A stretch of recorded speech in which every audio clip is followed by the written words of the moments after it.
So out of the recent floods, we did have one member who had a significant part of their campus underwater, and not only damage to buildings, but also damage to some really vital research that they'd been doing.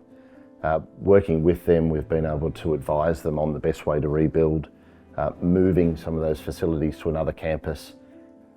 Discretionary risk mutuals are useful, particularly in hard markets or where insurance is not available for some organisations. It might be that the organisations are a high risk, or they've experienced a large number of claims, and as a result the insurance market may be very expensive for them, or might have even walked away from them at different times.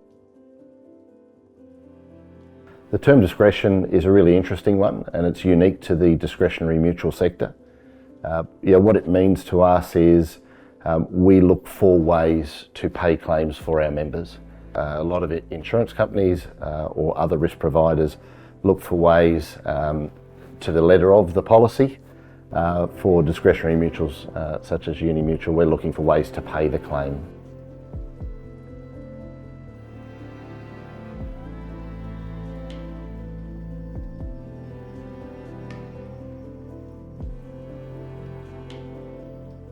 This year, councils would have found it very difficult to obtain flood cover and cyber insurance, but together we've been able to obtain flood cover by going as a bulk and the members sharing in the risk, and that covers councils like Hawkesbury Council and also Richmond Valley up near Lismore that have been dramatically impacted by floods.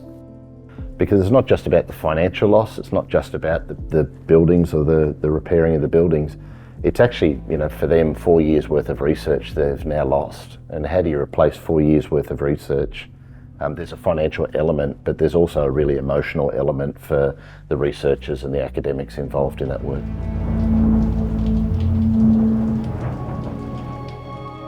Our members really like the mutual structure. As our owners, they enjoy the opportunity to engage with us, to direct us in the things that they need specific to their sector. And that allows us to then deliver on that so that we get maximum benefit for our membership. At a time when we're really looking to identify and quantify the value that we create for our members, we came across the mutual value measurement system, and we love the framework because it's specific to the mutual sector. It's developed by the industry body that champions the sector, and also supported and developed with one of our research partners in Monash University. So using this framework made sense to us because it's fact-based, based on the needs of our segment, and it was easy for us to implement to identify mutual value that we're creating for our members. I think the important part about implementing mutual value measurement is that we allowed the team to lead it. So the leadership team within Unimutual had the opportunity to sit down and think through what are the things that we think our members value, and using the framework, looking through the 6 lenses or the 6 dimensions, gave us some structure to work through how that value is created. Because the people that have been a part of the mutual for the longest time have the best understanding of the value that we create.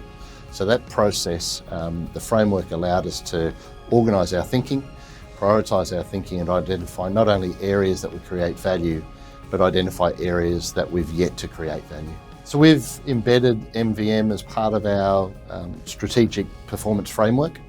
It's a core element of how we look at our performance, which includes the performance and risk improvement, continuous improvement components of the framework. We've identified the key measures. It's easy to identify things where we add value, but really distilling it down to the important key measures that we want to consider on an ongoing basis, and then share with our members so that they can see exactly the value that we create for them. So we're in the process of finalising those measures and ensuring that when we communicate the value, that we can stand behind the detail of that as fact rather than a fluffy statement. There are a number of benefits in undertaking the MVM process. To start with, I think it was a great team building exercise to get the team in the room to discuss where we create value, to align our thinking to our purpose. It was a really good opportunity from a team perspective to build that understanding of the value that we create, and really challenge each other around the things that we say, are they real?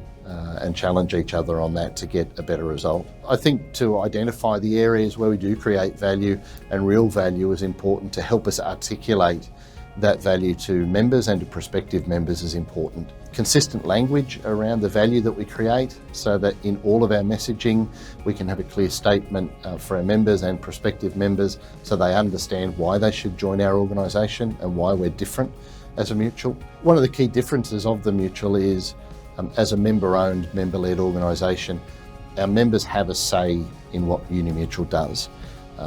Whether it's participation on the board, and we have a majority of our board who are member directors.